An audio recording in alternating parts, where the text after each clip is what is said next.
So what can I say? I'm now in yes, I'm Sophie. I'm 34. I'm a Belgian performance maker. I'm based in Berlin, but I'm working a lot also in Belgium. Voilà. The moment I'm stuck in Berlin, but it's fine. And I'm working on 2 different projects. The one will be shown, I think, in June, and the other one will have its premiere in September in Berlin. I'm not a dancer. I think I need to say this because sometimes there is a misunderstanding, and I'm more like a performance maker. But for Will, I think I might dance. But this is another story. Voilà. Hi, I am Elena Siyanko. I am speaking from New York City. Really glad that we got together this afternoon or evening. I run performance spaces for the 21st century. It's a new venue, not too far from Hudson, New York, in the Hudson Valley. And we just announced our season that will launch live on May 29. Congratulations. Thank you. Hello, my name is Will Calhoun. I am a interdisciplinary, is the term they're using now, interdisciplinary artist. I'm in New York and I'm working with Sophie and I'm having a great time. We're coming up with some good ideas and we're putting a few things together. And everything else you want to know about me, I'm sure is online, but to keep things brief today, I'm an artist, musician, and grew up in this lovely city, and lived abroad, enjoyed Europe, and most of the continent of Africa, South America, Central America, to learn more about people, art, and sounds, and music and literature. So I like to call myself a student of the universe. I read both of your backgrounds. Amazing. I immediately, Sophie, you didn't have to explain that you're not a professional ballerina, that your work is really not about dance, ballet. Well, in terms of having a discussion about it, really, we're still in the stages of sending each other information. The conversations have been fantastic, and we're experimenting now with sound versus visual. She's sending me some visual things, and I'm sending her some sonic things. And not that we're trying to connect them at all. We're just thinking about ideas. And also, Elena, we're thinking outside the box. A lot of what I've done in my life, my career is all over the net. It's all over the internet. This is a great opportunity for me to try something a little bit different, have a different approach. And that's where I'm coming from. I don't want to necessarily even play drums on anything if I don't have to. We're taking a different look and angle at what we do as artists. And we're using this unmute opportunity to maybe walk in through a different door. And that's how I see it. At first, when I read about both of you, I was perplexed, thinking, how is this like conceptually driven work of what Sophie does and you in a different territory of sound, of genre, are going to like find the touch points. So it was very interesting to me, and I was curious about the process and how you start creating, whether it is from mood board or is it sound driven or text concepts. I think actually it's quite clear. Oh, she's there. That okay. No, I'm here. Okay. I think, Sophie, you're going in and out. Somehow I feel like you're coming on and off. There you are. Great.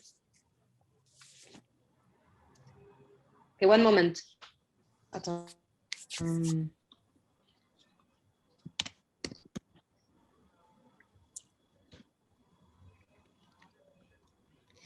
One moment. No worries. Well, and so you were born and raised in the city? Yes. Amazing. I'm a New York guy.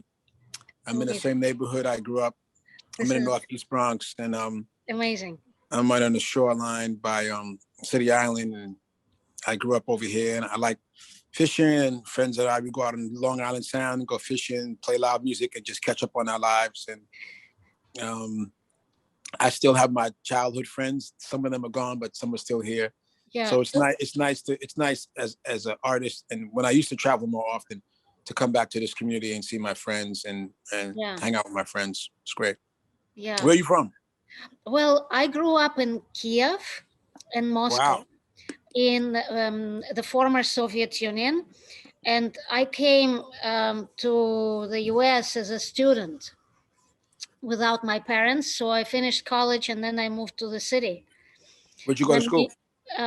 I went to a small school in Massachusetts as kind of international student on a scholarship. And then I moved to New York when the city was still affordable. You know, you could. I mean, you know, if it was anywhere, I mean, forget being an artist. I think if it was anywhere what it is now, I just, you know, it was like the time when in the East Village you could find a room for $300 Mm-hmm. in 1995. Mm-hmm. I have no idea how the kids who just don't have families in New York or links or connections how they move here unless you work for a bank. But if you All your want to be families, all your family's rich. exactly, or your family is rich, but if you want to be an artist, I don't know, and you don't have outside support, I have no idea.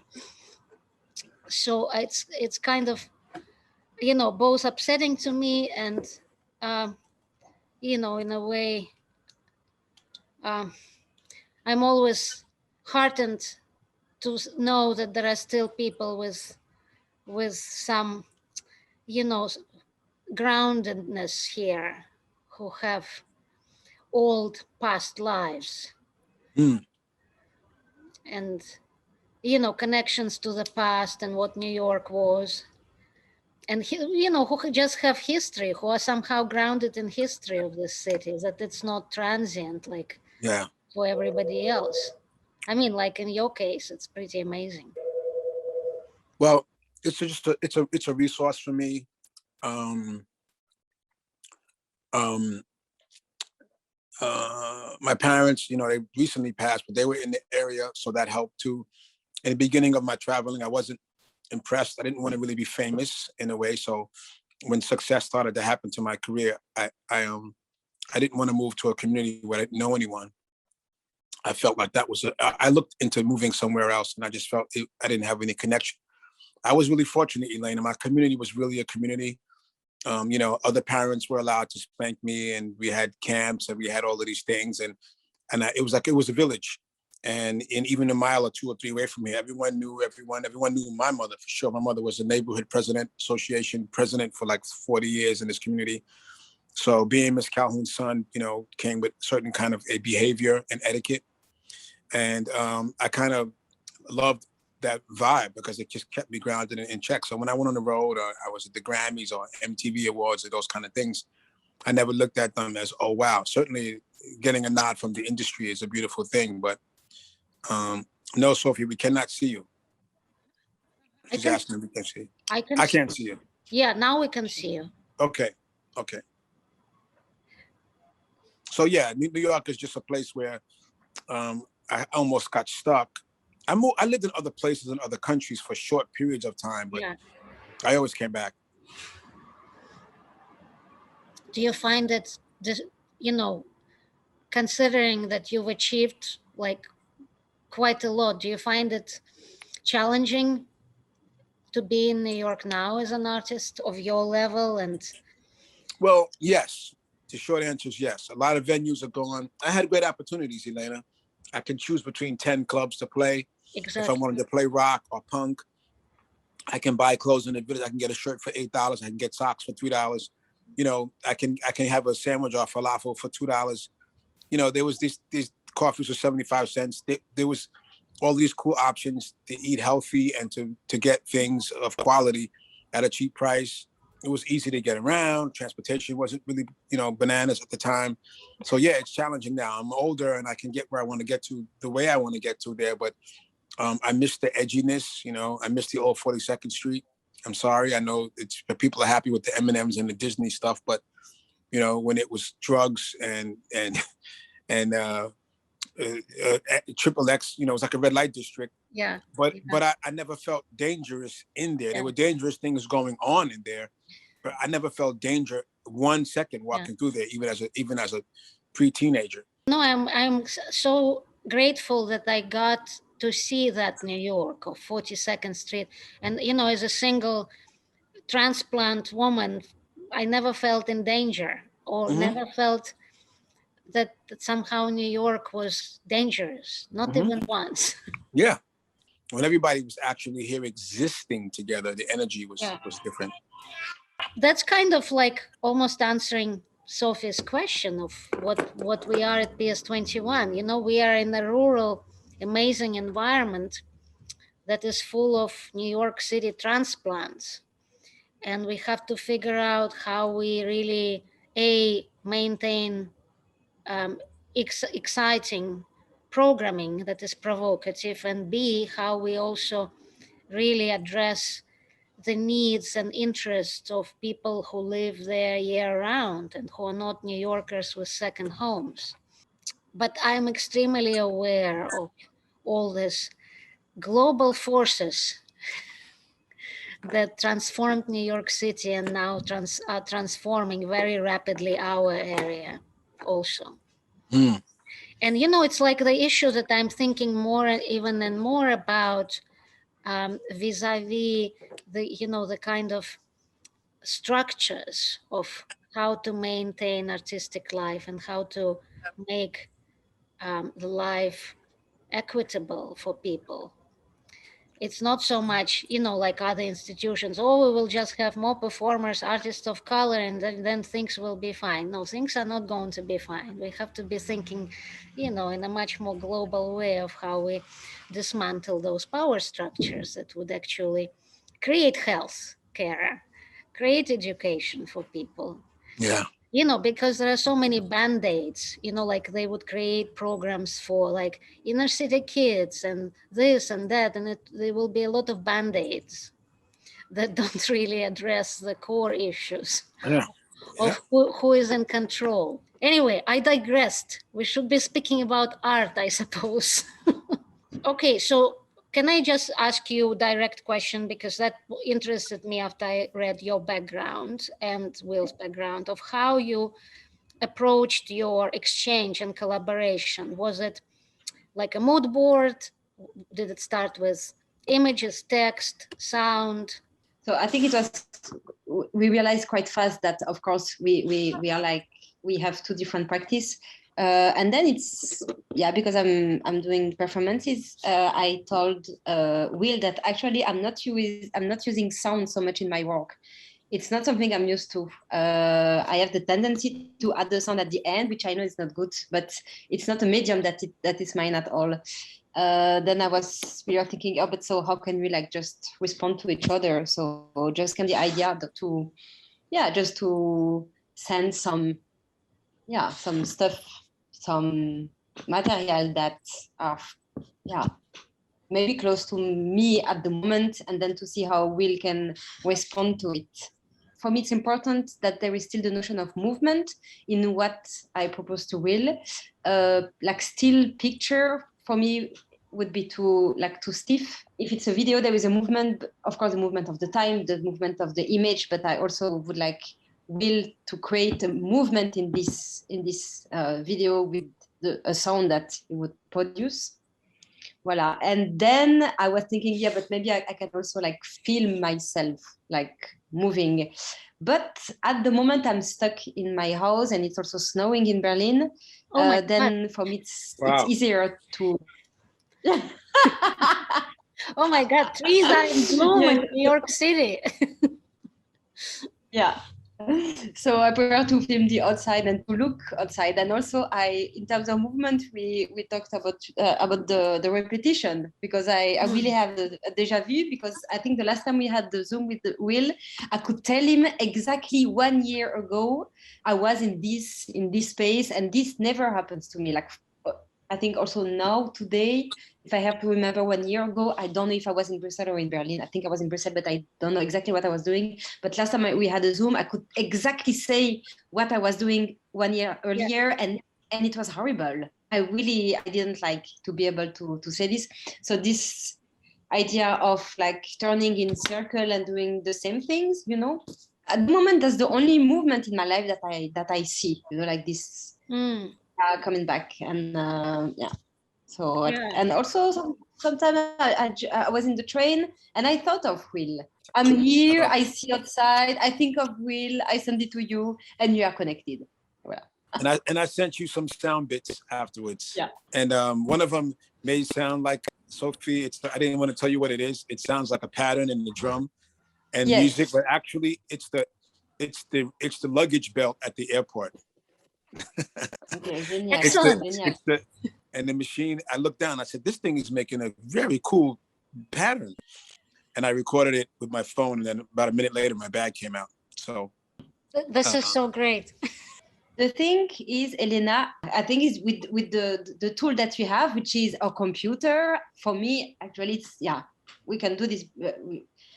We couldn't do like so. Yeah, we will not make a 50-minute piece. I have not even thought about in terms of creation, but I think this having the impulses, that idea, that the exchange of ideas, whatever those ideas are, whether they are sound bites or the noise recorded on the turn on this luggage, that's kind of amazing. Or the idea that, as Sophie describes, she lives in patterns, that there is a rhythm, and that rhythm is of a certain kind, slowed down or maybe repetitive and annoying during the pandemic. So it's kind of interesting that how you describe your state of being and how it may actually give impulse to some other ideas in your own practice. Actually, what I really like at the moment is that a lot of people ask me, and how is Will? So you see, everybody is now wondering how is Will. Exactly, I like it. So yeah. Oh God, that's crazy. But that's kind of amazing, you know, that this horrible pandemic created this kinds of encounters. As a drummer, when you're on stage, you have to lead the band, and the other musicians on stage won't give you that credit. Maybe the bass player if you're lucky, and you just learn how to be in the back of the stage and control things. I call it the single mom job, you know, and you have to kind of be back there and make everybody happy, and then you have to make yourself almost happy last. And this pandemic is very interesting to creating on stage because you still have to work, you still have to eat, right? You still have to communicate with people, but it's in another kind of a way. It's like I have to reshape the angle of how I'm communicating. In the process of doing that, what's been educational for me is the things that you maybe realize you don't need. Yeah. And also focusing on how much time you didn't give yourself, like how much time now you have for yourself to do nothing, to read a book, to eat some food, to get fat, to run up your phone bill, to learn another language, to put on that music that you have still wrapped up, you never unpack. These kind of things was what I was doing, because I've had these exercises and talking about what Sophie's talking about, where I tour, I come home, and you make that, you have that lifestyle of, when I get back, I'm gonna do A, B, C, and D. And then you come home and you don't do it. And when you leave again, you go, when I get back, and you say that for 5 years, and you don't realize it, because some things are moving and other things aren't. I'm not in any way, shape, or form proud of what happened during this time, because we suffered a lot in this country and in other countries, and we lost people and we lost communication, and you couldn't talk to people, and people you couldn't visit in homes. It was really horrifying to me of an experience. But I did have to take a good look at myself and say, during this time, how do I want to exist in it? And how do I want to come out of it? Because we're not going back. A lot of my colleagues say I can't wait to get back to something. And I just don't think we're going to go back to anything. I think that our life has changed forever. One of the things I like about working with Sophie is she's in a lot of ways, we're similar how we work. It's very spontaneous and it's not deeply thought out. It's reactionary in some ways. And we can just do things. And I can say something to her, she can say something to me, and there isn't any barometer on it. There aren't any fences or walls up. Sophie, are you working on something right now?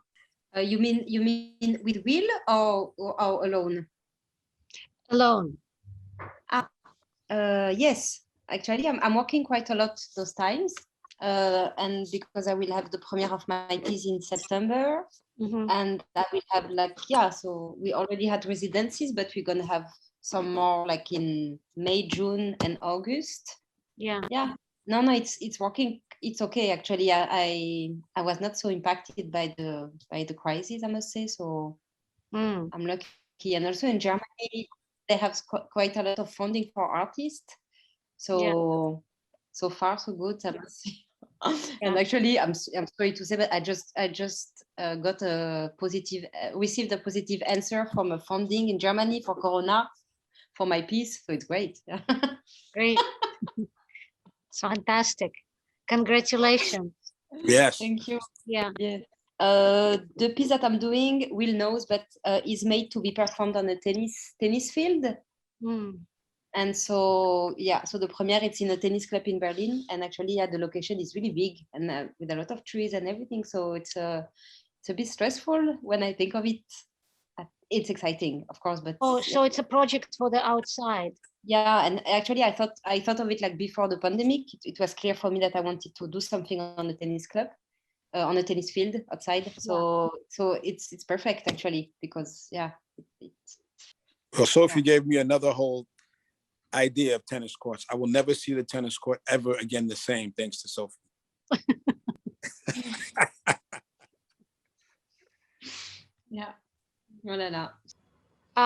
Will, and how are you reaching out to people about a new idea or a new gig? Do you're pretty well connected probably in what you're doing? I haven't really spoken to anyone about projects because the way that I used to do them, I present them, will be changed with this present situation. So I haven't reached out to anyone about any kind of a project. I've just been working on a few ideas, and then right now I'm kind of in the kitchen still with it.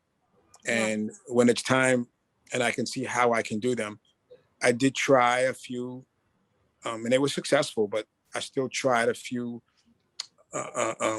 live streaming things. I didn't want to do this cheesy. I wanted to have multiple cameras and I wanted to edit it and make sure it was, beautiful looking and sounding. I didn't want any glitches. So I said it was live, but really it wasn't. I recorded it a week early and I fixed it because I wanted people to be able to enjoy it. I've seen some really talented people do really terrible streams. Yeah. And the technology isn't up with where our ideas are as artists. Yeah. There's this frustration of somebody, the phone falls on the floor, the piano player doesn't know. For half the song, we're looking at his shoes. There's all of these things that are happening and that are sometimes even comical. Or someone has on Instagram and Facebook and the technology is different and the range is different and the clarity is different. So they'll talk to you through the Facebook one, but the Instagram one's clearer. It's all of these kind of things. And as an artist, you see it and it makes you frustrated. So I did 2 or 3 purposefully, took my time, edited, shot it, tried all the angles, mixed it so it sounds good. And then I said it was live, but I was home and I was in the chat room and I asked people, if you have any questions, ask me now, I'm here. And I think that's the way I wanted to present my art. I didn't want it to be live. And then what does it mean to be live anyway? No one gives a flip if it's live or not. Really, they just want to see it. Well, we're gonna keep moving along, and I'm gonna try to get Sophie some more interesting sound bits. That's amazing. I will eventually send her some of my music, some musical ideas, but I just didn't want to start with that because I didn't want her to think of my input as a musician more than as a sound person that's dealing with sound. So I'm going to save some musical bits for her for later on, but I'm going to send her a couple more. I got some kind of twisted sound things. I like to do different things with sound. So I'm going to send her more, but less of the tangible musical things and more avant-garde things and sounds that I think are more unique. And then I think we're going to begin to put to, I guess sometime in April, which is, we're in April, but sometime later in April, we'll begin to experiment with a image and the sound. Mm-hmm. Yeah. Like that's how we're starting. We're starting with very small 20-second, 15-second, 25-second bits, and we're gonna. I think we're gonna begin there, and then we'll start to find a few that we can match together and assemble together, and then it may be fine. Just like that. Cool. So thank you so much for ringing us up and having this conversation. Let's keep in touch. And if I can be of any help, like navigating any, I mean, Sophie, for you, if I can be or will in of any help in New York, and we'll keep in touch. I'll respond to your question. Okay, great. Email. Yeah. Thank you. Have a good night, Sophie. Thank you. And we'll enjoy the spring in New York City. Yeah, I'm trying to get out with my bare feet on the grass, on the ground today. Good idea. Get some natural energy. All right, I'm saying bye. Okay, bye-bye. Thank you. Bye. Tschüss, Ciao, ciao, Sophie. Bye.